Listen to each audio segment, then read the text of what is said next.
Hey.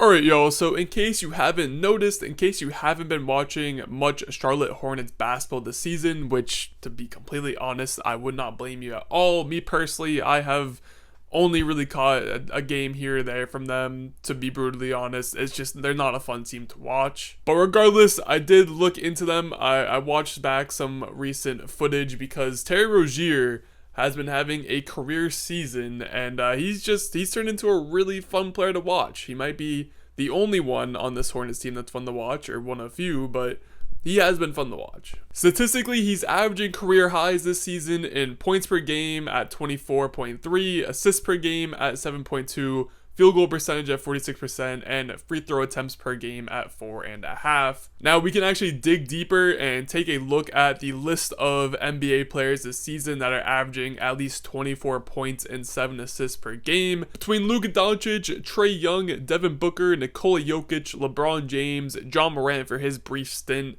LaMelo Ball, his teammate, and then you have Terry Rozier at the bottom of the list. And again, these are all at least all-star, mostly all-NBA guys. Now, I'm not trying to say that Terry Rozier is on the same level as these guys. He's very clearly the worst player on this list, but again, still very impressive to even be in the same realm as these players. Because Terry Rozier, he's always been a good player. I was a fan of his when he was on my Boston Celtics, and he stepped up during that one playoff run where Kyrie was hurt and Gordon Hayward was hurt. And although we kind of choked it in the Cleveland Cavs series, he stepped up for the Philly series and the Milwaukee series before that and played some pretty good basketball. He then gets traded to Charlotte in that sign-in trade between the Celtics and the Hornets, and he started every game for them since over the past 4 and some years. And he's been a really solid player, but it wasn't until this season that he has taken another leap. And another fun stat that I noticed while just scrolling through his basketball reference pages is that, interestingly enough, so if you actually look at, according to the basketball reference website, the amount of time spent at each position when on the court, he was 100% a point guard for the Hornets back in 2019-2020 in his first season with them. Then that next offseason, they drafted LaMelo Ball, who obviously took over the reins at that starting point guard spot. So then you'd see Rozier then played 16% of his minutes at the point guard spot in 2021, and then jumped up to 31% in 2022, 32% in 2023, but this season it has leaped all the way up to 72%, and a big reason for that is obviously that LaMelo has been spending time injured this season. I think he played like the first, I don't know, like 17-ish games or so. But I also bring this up because LaMelo has been injured a good amount for his entire career. And as you can see in recent seasons, Rozier would still not play that much point guard, even with LaMelo off the court. I know the Hornets have had other options at point guard in those recent years as well. So again, just an interesting thing to note that Rozier is finally given the reins again. He is the only point guard on this roster, at least, you know, that is startable outside of LaMelo Ball, but LaMelo Ball's hurt. And I don't think it's a coincidence that he is now having a career season at 29 years old, finally again being given the reins to the offense. And like I said earlier in the video, Rozier has always been a very talented player, but I think another key factor that is leading to this career season is the fact that he is finally doing this consistently. Another little fun fact, but Terry Rozier has actually logged 2 triple-doubles across his career so far, which is something that I forgot about. But that goes to show that he's always been able to fill up the box score on any given night, despite the fact that he has been essentially a 20-4 player since coming over to Charlotte. So again, just the fact that he's now doing that, but more consistently, is a big reason why those numbers have jumped up to 24-7 for this season. Anyway, I went back and watched through the game recently against the Phoenix Suns where Terry Rozier dropped 41 points and had 8 assists, and the number one thing that's going to jump out to you when watching Terry Rozier is, obviously, he's a fun player to watch just because he has such a herky-jerky movement to his game on offense that he just throws a ton of hesitations at the defense, and from an entertainment perspective, it's fun to watch. He's also someone that is not afraid to let the three-pointers fly.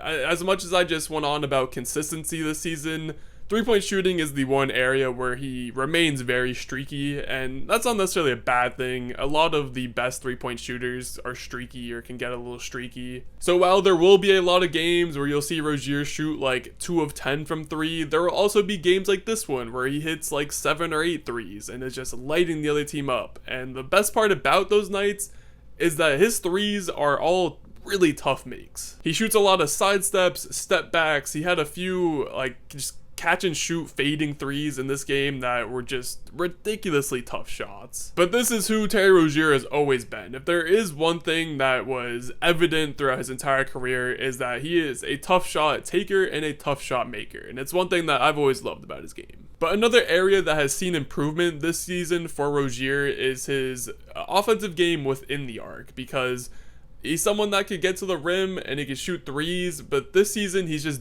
doing the inside stuff a bit more efficiently. I also mentioned at the top of the video in the stats part about how he's averaging a career high in free throw attempts per game, and that's another thing that was evident in this game. He's doing a good job of getting to the rim. He's super quick, and I think that's something that most people know about Terry Rozier. But he uses that quickness, and he's really good at changing his pace when dribbling. Again, those hezzies that he just throws non-stop at defenses. And he uses those hezzies and quick speed boosts to get to the rim, and it leads to more foul opportunities as he's trying to get to the free throw line more this season.